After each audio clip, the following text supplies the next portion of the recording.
আমাদের ত্রিপুণী ডিপার্টমেন্ট একটি বিশেষ আয়োজন করছে, সেটা হচ্ছে আমাদের ভার্সিটিতে আজকে রাতে আলোচনা করা হবে এবং সেই আলোচনা শুরু হচ্ছে 9টার পর থেকে, মানে ইভিনিং ক্লাস শেষ হওয়ার পর থেকে। তো যখন এর করার জন্য আমাদের কিছু ভলান্টিয়ার লাগবে, তো যারা ইচ্ছুক তারা এখানে জয়েন করতে পারে। কিন্তু এখানে একটা শর্ত আছে, যারা ভলান্টিয়ারিং করবে তাদের আলোচনার জন্য ভার্সিটিতে থাকতে হইতে পারে। এর জন্য আমাদের ডিপার্টমেন্টে আমাদের সাহায্য করবে। আর আরেকটা জিনিস হচ্ছে, যেটা আমাদের সবচেয়ে বেশি ইম্পর্টেন্ট কথা বর্তমানে, সেটা হচ্ছে আমাদের কিছু ফিনান্সিয়াল হেল্প লাগবে এটাতে ছোটখাটো স্পন্সর করার জন্য আমাদের যে তরফ থেকে। তো এখানে দেখার উদ্দেশ্য হচ্ছে দুইটাই, যারা ভলান্টিয়ার ইচ্ছুক তারা আমার সাথে যোগাযোগ করেন, আর হচ্ছে যারা অবশ্যই হবে যদি আসতে না পারে আস্তে স্যার আমরা রং আগে দিব স্যার কোশ্চেন করি। সাপোজ আমাকে দিলে আমি দেখা গেল যে উলভারিনের ছবি আঁকা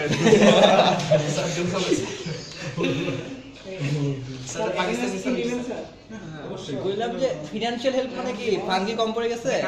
হ্যাঁ, তাই তাহলে করে কি দরকার? ফান্ড কম করে দিলে কি দরকার? সমস্যা